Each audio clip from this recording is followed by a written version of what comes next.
हरे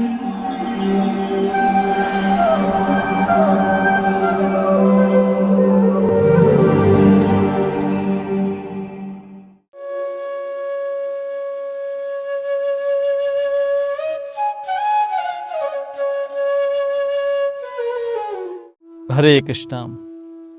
ईशोपनिषद कुर्वन्नेवेह कर्माणि जीजीविषेच्छतं समाः एवं त्वयि नान्यथेतोऽस्ति न कर्म लिप्यते नरे। अनुवाद: यदि मनुष्य इस प्रकार निरंतर कार्य करता रहे तो वह सैकड़ों वर्षों तक जीने की आकांक्षा कर सकता है, क्योंकि इस प्रकार का कार्य उसे कर्म के नियम से नहीं बांधेगा। मनुष्य के लिए इसके अतिरिक्त कोई दूसरा मार्ग नहीं है।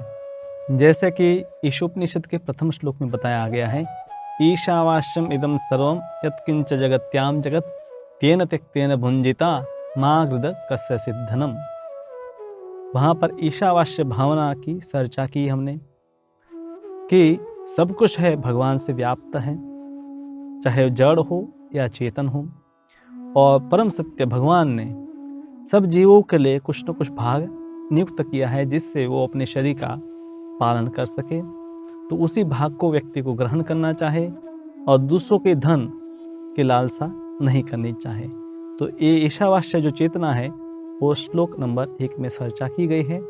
और यहाँ पर बताया गया है कि कोई भी व्यक्ति इस ईशावास्य चेतना में कर्म करता है तो कुर्वन्नेवेह कर्माणि जीजीवेशतं समाः, यानी कि इस ईशावास्य चेतना में जब व्यक्ति कर्म करता है और सैकड़ों वर्ष भी जीता रहे तो भी एवं त्वयि नान्यथितोऽस्ति न कर्म लिप्यते नरे, तो ऐसे व्यक्ति को कर्म का बंधन नहीं होगा।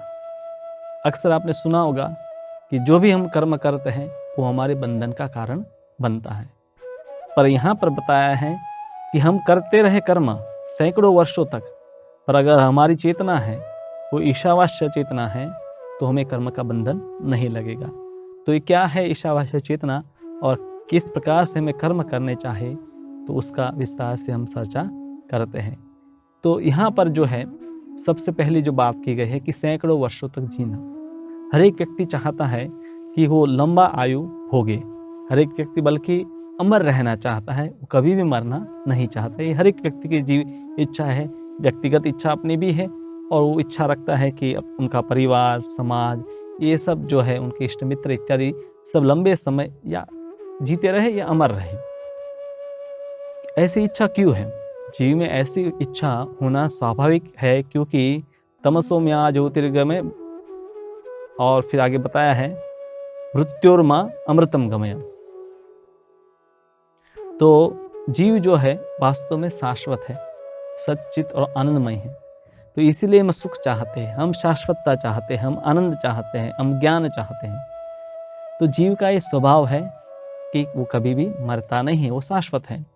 परंतु इस संसार में जब हम शरीर को छोड़ते हैं तो उसी को मृत्यु कहते हैं, और शरीर को जब ग्रहण करते हैं तब उसी को हम जन्म कहते हैं। और प्रकृति का ये नियम है कि हर एक व्यक्ति को इस नियम का पालन करना पड़ता है।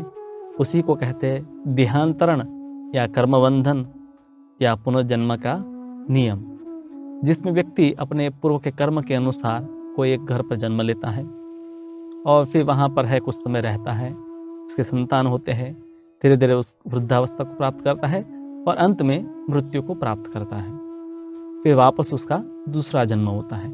तो इस प्रकार से देहांतरण की जो क्रिया है वो हमेशा चलती रहती है। तो ये प्रकृति के नियम से सभी जो भौतिक शरीर है, चाहे मनुष्य का शरीर हो, पशु का शरीर हो, पक्षी का शरीर हो, हर एक शरीर इस नियम से बंधे हुए है। और आत्मा इस नियम से नहीं बंधा है, शरीर बंधा है, इसलिए हमें शरीर परिवर्तन करने पड़ते हैं। आत्मा वास्तव में मरता नहीं है, पर इस शरीर में हम है और शरीर की भावना में हम है, तो हमें लगता है कि हम मर जाएंगे, हमारा मृत्यु हो जाएगा, और इसीलिए हम चाहते हैं कि हम अमर रहे। वास्तव में आत्मा है, अमर है, पर वो शरीर के साथ पहचान करने के कारण उसको लगता है कि मेरा मृत्यु हो जाएगा। तो ये शरीर मतलब हर एक व्यक्ति की जो भावना है वो बहुत ही स्वाभाविक है, क्योंकि जीव है वो वास्तव में अमर है। तो यहाँ पर जो है बात की गई है कर्म की, कि हर एक जीव को कर्म करना होता है। कर्म का जो नियम है वो सबको लागू पड़ता है, और हर एक कर्म उसको है बंधन का कारण भी बनता है। पर यहाँ पर बताया है कि कर्म व्यक्ति जब है करता है, अगर ईशावास्य चेतना में कर्म करता है तो उसको कर्म का बंधन नहीं लगेगा। अब हमें कर्म क्यों करना पड़ता है? तो भगवद गीता में 3रे अध्याय में 8वें श्लोक में बताया गया है कि नियतम कुरु कर्मत्वम कर्म ज्यायो ह्य कर्मणः शरीर यात्रापि च ते न प्रसिद्धेद अकर्मणः।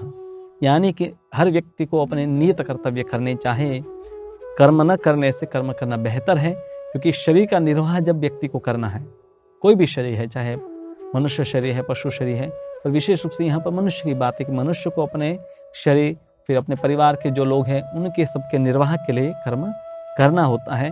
और कर्म अगर वो छोड़ देता है कि कर्म तो बंधन का कारण है, ऐसा मानकर वो कर्म छोड़ देता है तो उचित नहीं है, क्योंकि उससे तो वो अपने शरीर का निर्वाह भी नहीं कर पाएगा। चाहे वन में भी चले जाए, वहाँ पर भी उसको कुछ न कुछ कार्य करना पड़ेगा। और फिर कोई कहेगा कि इस प्रकार से हम कार्य करेंगे तो वापस हमें कर्म का बंधन लगेगा। पर यहाँ पर उसका उपाय बताया गया कि व्यक्ति कर्म भी करता रहे और उसको कर्म का बंधन भी न लगे, यानी कि वो जन्म मृत्यु के जो चक्र है उससे मुक्त हो जाए। तो अन्य शरीर जब हमें मिलता है तो वहाँ पर भी जन्म मृत्यु का चक्र है।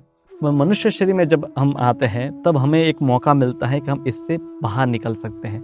जैसे एक बहुत बड़ा किला है, उसमें एक ही बाहर निकलने का रास्ता है, यानी कि एक ही दरवाज़ा है।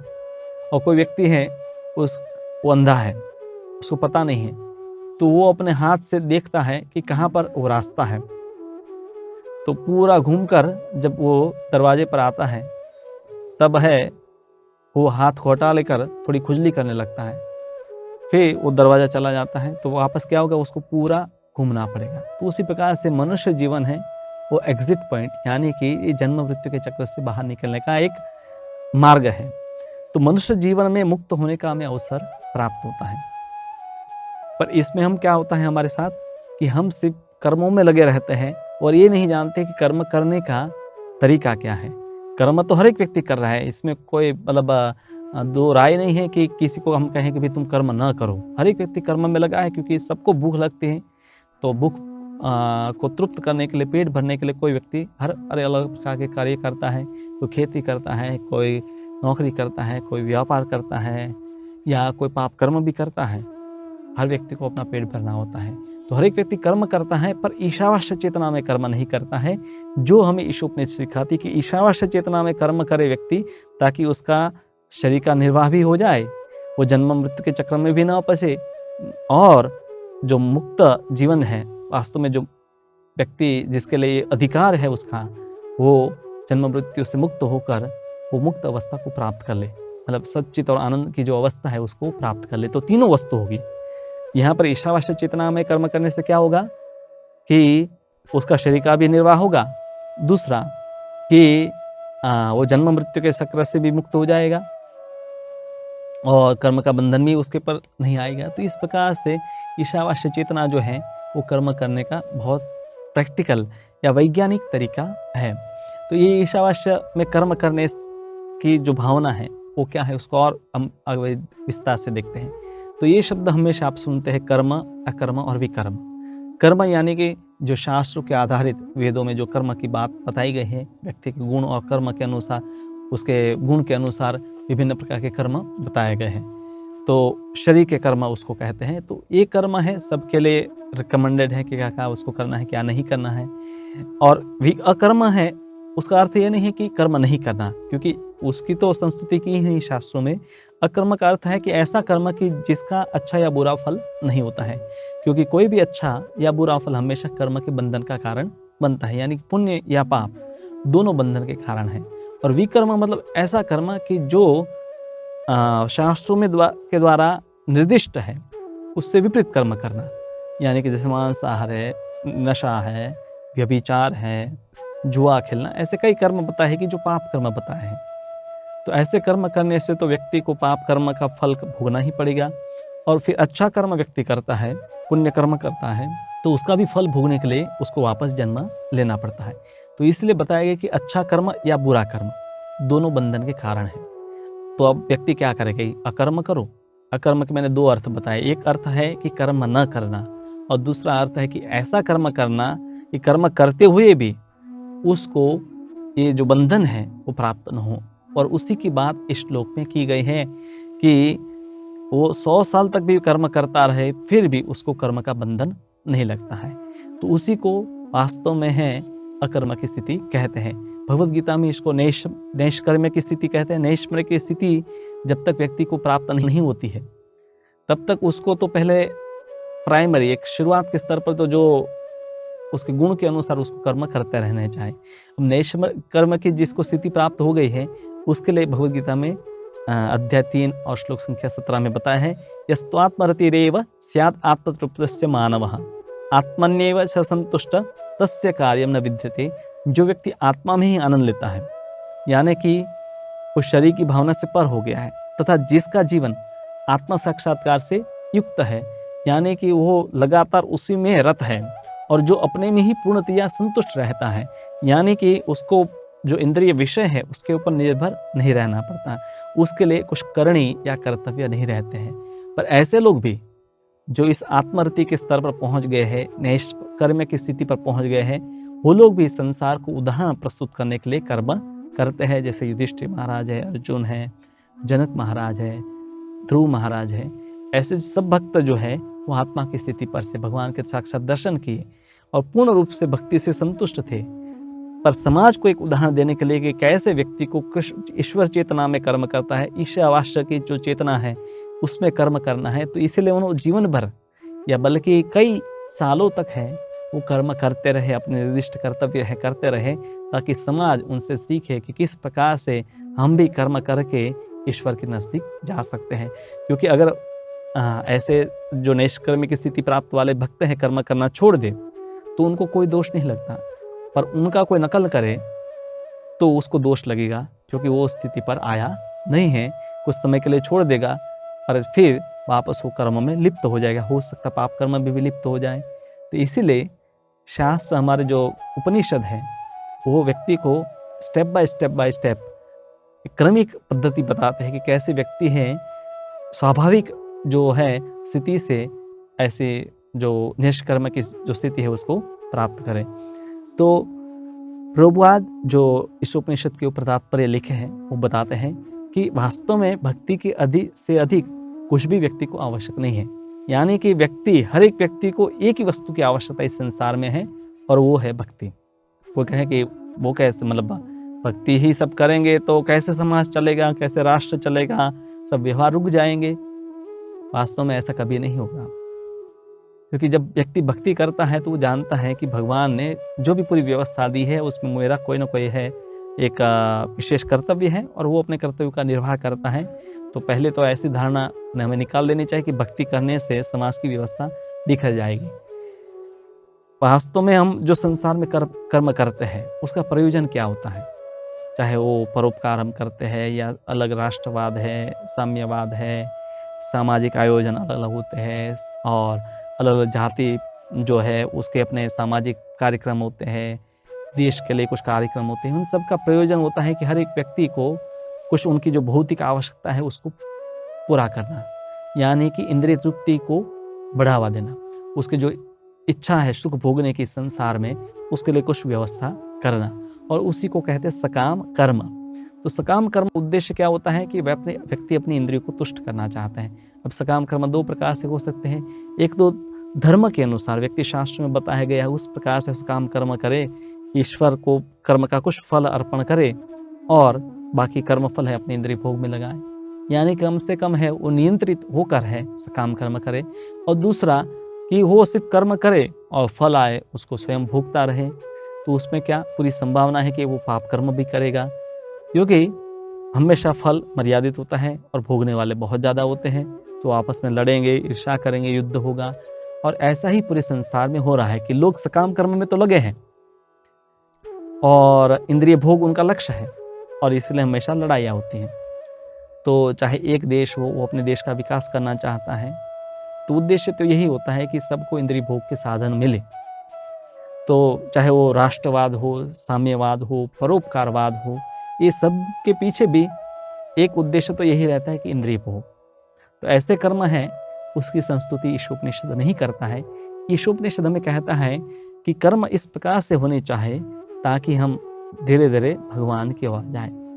भले आप शुरुआत में हैं, आशा रखते हैं कि भले भगवान के पास जाए और कुछ भौतिक वस्तुएं मांगे, तो ये एक शुरुआत है कि कम से कम आप ये जान रहे कि भगवान है, वो अधिकारी है, उनके सैंक्शन के बिना, उनकी अनुमति के बिना कुछ भी प्राप्त नहीं होता है। तो यहाँ से शुरुआत होती है। फिर व्यक्ति है सकाम कर्म में भगवान के पास या ईश्वर के पास जाता है कुछ भौतिक इच्छाएं लेकर, पर धीरे धीरे उसको समझ में आता है कि भगवान ने तो पूरी व्यवस्था की है। तेन त्यक्तेन भुंजितमागृतकस्य सिद्धनम, कि भगवान ने सब व्यवस्थाएं की हर जीव की आवश्यकताओं के अनुसार, तो मुझे फिर मांगने की क्या आवश्यकता है। सिर्फ वो फिर निष्काम भाव से अपने कर्तव्यों का निर्वाह करता है। धीरे धीरे निष्काम कर्म करने से भी उसको समझ में आ जाता है कि कर्म भी है वो अंततः भगवान के लिए है, मतलब भगवान की संतुष्टि है, वही जीवन का लक्ष्य है। तो वो कर्म करता है या कर्म को छोड़ भी देता है, जो भी ईश्वर की प्रसन्नता के लिए आवश्यक है वो कार्य करता है। जैसे अर्जुन पहले युद्ध नहीं करना चाहता था, पर बाद में भगवान ने कहा युद्ध करो, तो उसने युद्ध किया। तो भगवत भक्त है, वो जानता है कि ईश्वर की आज्ञा क्या है और उसके अनुसार है वो कर्म भी करता है और कर्म का कभी त्याग भी करता है। जो भी ईश्वर की प्रसन्नता के लिए आवश्यक है वो ऐसे कार्य करता है। तो ईशावास्य भावना में कर्म करना यानी कि इस समझ के साथ कि सब वस्तुओं के भोक्ता भगवान ही है और मुझे शरीर मिला है तो मेरे लिए कुछ निर्दिष्ट कर्तव्य है, उन कर्तव्यों का मैं निर्वाह करूंगा, उस कर्म के फलों का कुछ भाग है मैं भगवान को अर्पण करूंगा और इस प्रकार से धीरे धीरे मैं अपनी चेतना में उन्नति करूंगा और बाद में तो प्रसाद के रूप में ही कर्म भगवान को अर्पण करते हुए कुछ वस्तु को ग्रहण करता है। यानी कि जो भी फल उसको कर्म के मिलते हैं वो भगवान को अर्पण कर देता है और सेवक के रूप में उसको ग्रहण करता है। तो ये ईशावास्य जो चेतना है वहाँ पर कर्म करना है वो सर्वोत्तम बताया गया है। तो भगवत केंद्रित मतलब ऐसा जब हम कर्म करते हैं, मतलब धीरे धीरे कम से कम व्यक्ति जब ये समझने लगता है कि मुझे कर्म के फलों को कृष्ण की सेवा में लगाना है, तो भगवत चेतना से क्या होगा कि कम से कम वो जो महान भय है कि उसकी अधोगति हो जाए, पुनर्जन्म होकर वो निम्न योनि में चले जाए, वहां से बच पाएगा और मुक्ति के मार्ग पर आगे बढ़ेगा। तो ये महान दुर्भाग्य है वर्तमान में कि लोगों को ऐसा अवसर मिला है, उनको आध्यात्मिक जीवन जीने का अवसर मिला है और बहुत सारे माध्यम है, किताबें पढ़ सकते हैं, ऐसे वीडियोस देख सकते हैं कि जिसके माध्यम से वो इस चेतना को विकसित कर सकते हैं, पर उसको गुमाकर, इसको खोकर वो महान दुर्भाग्य प्राप्त करते हैं। तो इस प्रकार से हर व्यक्ति देखता है कि हर एक व्यक्ति, दूसरा जो व्यक्ति है वो शरीर छोड़ता है, मुझे भी छोड़ना पड़ेगा, पर वो इस मौके को जानता नहीं कि दुर्लभ मुझे मौका मिला है। तो यहाँ पर जो बताया है कि 100 साल व्यक्ति कर्म करता आ रहे हैं, तो ये महत्वपूर्ण नहीं कि आप कितना लंबा जीते हैं। एक वृक्ष होता है, कई ऐसे वृक्ष हैं कि जो सदियों तक जीते रहते हैं, कई ऐसे वृक्ष भी जो 5,000 साल से भी अभी विद्यमान है, पर ऐसे वृक्ष के जीवन का कोई लाभ नहीं है, मतलब इतने लंबे जीवन का कोई लाभ नहीं है जब व्यक्ति है ईश्वर के नज़दीक ना जा पाए। मतलब 100 साल के जीवन से अच्छा है कि व्यक्ति 10 साल का जीवन जिए, पर उस चेतना में जीवन जिए कि जिससे भगवान की ओर नज़दीक जा सके। तो ईश्वर विहीन इस संसार में जो प्रायः कार्य जो लोग करते हैं उसमें क्या होता है कि वो समाज को बेहतर करना चाहते हैं, देश को बेहतर करना चाहते हैं, पूरे विश्व का कल्याण करना चाहते हैं, विश्व में शांति चाहते हैं, पर उसका आधार होता है ईश्वर विहीन परोपकार। यानी कि ईश्वर को नहीं चाहते हैं पर सुख चाहते हैं, तो ये कभी संभव नहीं होगा, क्योंकि जीव है ईश्वर का अंश है। तो ईश्वर के साथ कनेक्ट हुए बिना, उनके साथ जुड़े बिना ईश्वर जीव कभी भी संतुष्ट नहीं हो सकता है। तो ईशावास्य में सबसे पहले ये हमें समझना चाहिए कि हम सनातन रूप से भगवान के अंश हैं, भगवान ने हमें सब वस्तुएं प्रदान की है, तो मेरे अधिकार में जो है उसी को मैं ग्रहण करूँ, उससे मैं संतुष्ट रहूँ, दूसरों का जो संपत्ति है उसका अतिक्रमण न करूँ, उसकी लालसा न करूँ, और मेरे जो कर्म हैं उसका भी फल मैं भगवान को अर्पण करूँ और प्रसाद के रूप में उसको मैं ग्रहण करूँ। तो इस प्रकार से जब व्यक्ति कर्म करता है तो इसको कहते हैं कर्म योग। कर्म योग यानी कि ये नहीं कि सिर्फ व्यक्ति कर्म करे, उसको सिर्फ कर्म कहते हैं, मटेरियल एक्टिविटी। कर्म योग का मतलब भगवान से जुड़ना, कर्म के माध्यम से भगवान से जुड़ना। तो इसलिए बताया गया है भगवद गीता में कि यज्ञ, दान, तप इत्यादि ऐसे कर्म है कि जिसका कभी त्याग नहीं करना चाहिए। यज्ञ यानी कि भगवान को संतुष्ट करने वाले कार्य, दान तो आध्यात्मिक कार्य, प्रचार जो चलता है और धर्म का प्रचार होता है, ऐसे कार्यों में है अपने धन का सदुपयोग करना। तप यानी कि एकादशी या ऐसे कई उत्सव जो है उसमें अधिक समय है, शरीर की आवश्यकताओं को कम करके अधिक समय है आध्यात्मिक कार्यों में लगाना। तो यज्ञ, दान, तप ये सब करने से व्यक्ति है शुभ, उसको जन्म प्राप्त होता है। कम से कम है वो अधोगति में जाने से बच जाएगा, वापस उसको मौका दिया जाएगा जहाँ पर है वो वापस इस चेतना को और विकसित कर सकता है। तो आप देखिए ईशोपनिषद का दूसरा श्लोक हमें पहले श्लोक में जो वस्तु बताई है कि कैसे व्यक्ति को ईश भावना का विकास करना है, तो उस ईश भावना का विकास करने से हमें क्या लाभ प्राप्त होता है वो बता रहा है कि हम ईश भावना में कर्म करते रहेंगे, 100 साल भी कर्म करेंगे तो भी बंधन नहीं लगेगा। पर अगर ईश भावना नहीं है तो एक कर्म भी हमारे 84 लाख योनि में भ्रमण करने का कारण बन जाएगा। तो ईश भावना का विकास करने का सबसे सरल तरीका है हरे कृष्णा कृष्ण कृष्ण हरे हरे, हरे राम राम राम हरे हरे। इस तरह से भगवान का नाम है नियमित रूप से लिया जाए। उसमें हम प्रार्थना करते हैं ईश्वर से कि आपने जो भी हमें दिया है उसके लिए हम आपके आभारी हैं और हमें आपकी सेवा का मौका दीजिए। हम आपकी सेवा करना चाहते हैं। और व्यक्ति अपने कर्मों को भी कृष्ण की सेवा में लगाता है, अपने कर्म के फलों को कृष्ण की सेवा में लगाता है। वो सिर्फ प्रार्थना नहीं करता है पर व्यवहार में भी ऐसा कार्य करता है।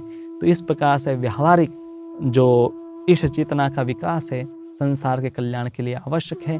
व्यक्तिगत जीवन में, सामूहिक जीवन में ऐसी चेतना से ही जब सामाजिक कार्य होंगे, राष्ट्रीय कार्य होंगे, राजनैतिक कार्य होंगे, तब है वास्तव में संसार का कल्याण होगा।